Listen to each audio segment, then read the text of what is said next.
Good afternoon, everybody. My name is Reverend J. Anyabwile Bankole. This is the first time I've posted anything on this platform in quite some time. In fact, it's been 3 years almost. I put together a couple of videos. For some reason or another, I never posted them. Well, since it's been so long, it's a lot of water has gone under the bridge and too much for me to try to cover all at once here.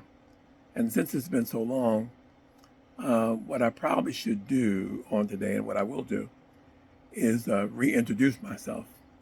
And then I'll talk about two campaigns that I am starting for myself in this year. So the first campaign is called Let's Get the Facts Straight about Juneteenth. Let's get the facts right, rather, about Juneteenth. And the second one is, and this is going to piss a lot of people off, I'm not a nigger. So I'm not going to be on here long. Let me get started with reintroducing myself. I'm a husband. I'm a father, a brother, an uncle. I'm a friend, and I'm a mentor. I'm a ordained Baptist preacher, and I'm a liberation theologian who cares about all of God's creation. I am a proud black man with strong convictions and logical opinions. That's what I'm going to be talking about on this One Black Preacher's Opinion platform. Now, if this was a sermon right about here, I would say, amen. Amen. Now to the two initiatives on my proverbial plate. First is the campaign that I'm launching under the banner, Let's Get the Facts Right about Juneteenth. This is a pet peeve of mine. You may say, why worry about Juneteenth? I literally worry about it because it is one of the few holidays that black people have in America, and it's celebrated under inaccurate facts. As we get started, let me say that this is not an attack on Juneteenth. It's not that I think that it shouldn't be celebrated as a holiday. In fact, I think it's worthy of being celebrated as a national holiday.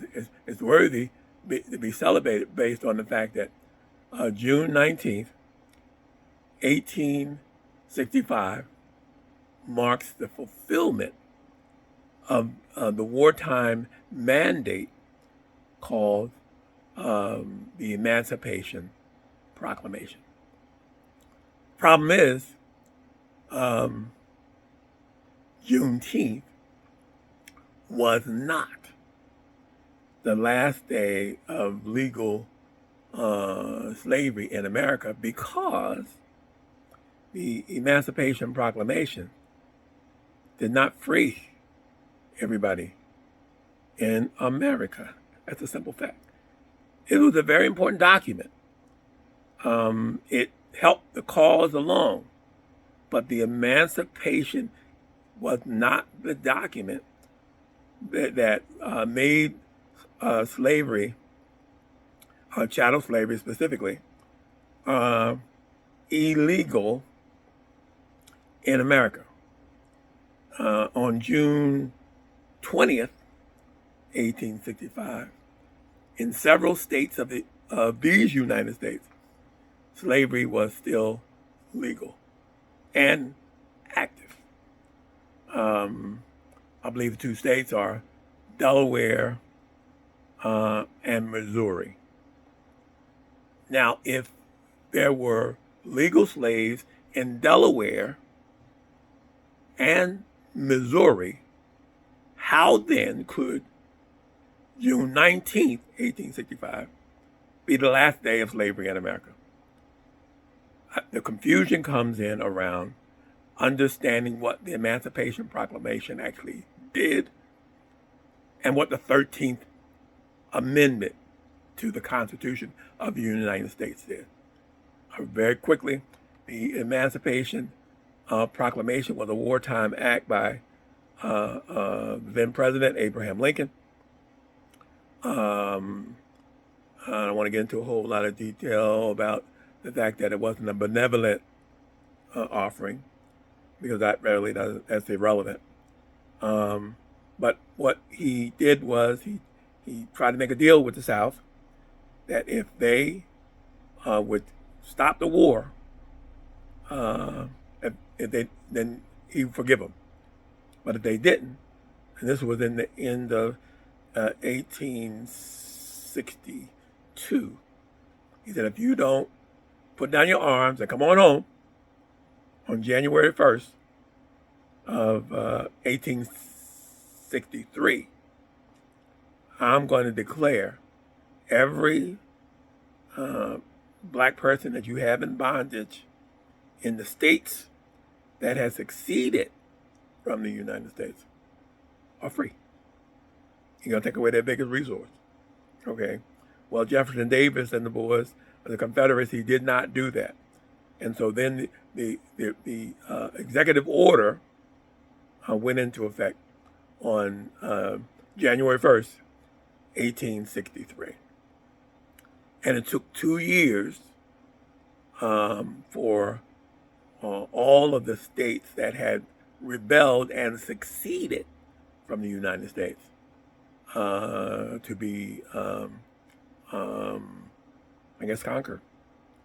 And Galveston, Texas, was the last holdout, or the last major holdout. And so on June 19th, 1865, effectively, the mandate of the Emancipation Proclamation was fulfilled. But again, slavery, chattel slavery was still legal in Delaware. Chattel slavery was still legal in Missouri. And the end of legal, and I'm emphasizing legal, the end of legal slavery took place with the ratification of the 13th Amendment to the Constitution on December 8th. I should have got that date right, especially I'm complaining about Juneteenth. December 8th, I believe, or maybe 6th of 1865, some 6 months after the holiday that we celebrate as Juneteenth. Again, it's worthy of being celebrated, but as the completion or the fulfillment of the mandate called the Emancipation Proclamation. Black people, stop telling folks that the emancipation was the last day of slavery in America. I mean, it takes me out. Educated people, the majority of people that I talk to haven't the foggiest idea. But we know everybody else's history. Stop it. Stop it. Stop it. Okay, the next campaign that I am undertaking is the use of the term nigga. I'm not a nigga. I heard a brother the other day, little video my wife showed me. He said something to the effect, and I couldn't agree more. You can't be a proud black man and be a nigga too. Now, I know I'm gonna get in trouble on this, but here it is in a nutshell.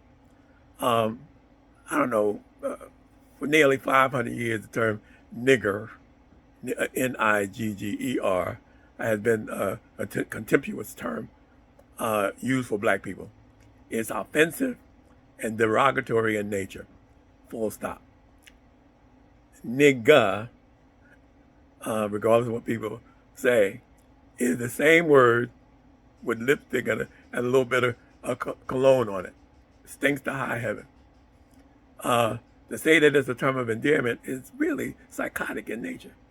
To say that it's just another word is the epitome of being in denial, and our acceptance of it as a word is a direct result of the post-traumatic stress we've suffered as a people first under chattel slavery, then under the system of slavery by other names, such as sharecropping and convict leasing, then under Jim Crow laws, whose residue remain even into the systemic racism of today. The use of the word was fading in the early 70s, but Richard Pryor, and I was around, so I know, and Richard Pryor was the one who took the word off its deathbed with his comedic album called That Nigger Is Crazy. Now, I'm not saying that people stopped using it altogether, but it was on the peripheral. It wasn't used nearly as much as it was when I was growing up. And then after Richard Pryor took it off his deathbed, Eddie Murphy fully resuscitated it. And I was mad at Eddie Murphy back then. I tried my best not to like him, not to laugh at his joke, but boy, it was funny. And so he mainstreamed a nigger, or nigga, once again. And then hip hop came along and gave it like I'm not gonna say it, but it's a drink, energizing drink. It said it gives you wings. Well, hip hop actually gave it wings. We now this people say it's just a term. People say, well, we took the power out of the word. No, okay, let's deal with that for a minute. If you took the power out of the word, why nobody can say it about us? You know, white boy come into a room of all black men and say, my niggas, he will be stomped within an inch of his life.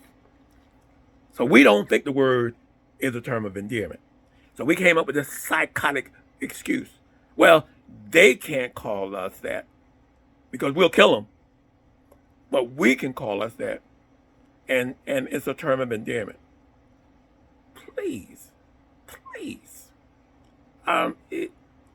We have embraced the pain for so long, we will not let it go.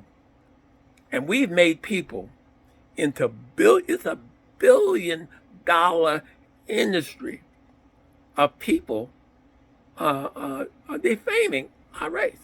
Now, in my humble opinion, and this is one black preacher's opinion, we'll never be able to get to where we want to go. There's a whole lot of other stuff we need to do. There's no doubt. But we'll never be able to get to full equity or to step out of this pale shadow of our enslavers if we can't agree on we're not a nigger. Now, you might be a nigger, but I'm not a nigger. And you can't be a proud black man and be a nigger too. Now, that's not my line. Next time I come on, I'll try to figure out who the brother was I heard say that and give him proper credit. But I'm borrowing that. You can't be a proud black man and be a nigger too. Now, y'all can get mad at me all you want. Now, I know there's going to be a group of people, they're not going to stop making their money. But they've turned us into a target market, okay? And we paying people. It's a $1 billion industry. Like we can't go to a nightclub and listen to any music unless it's blasting on the oh, nigga nigga nigga nigga nigga nigga nigga nigga. We don't want to look at any movies unless everybody oh, nigga nigga nigga nigga nigga nigga nigga nigga. We done lost our proverbial mind. Well, I didn't want to be on. I've been on here longer than I said I would, and so I'm gonna get off. Uh, and next time we'll talk a little bit more about it.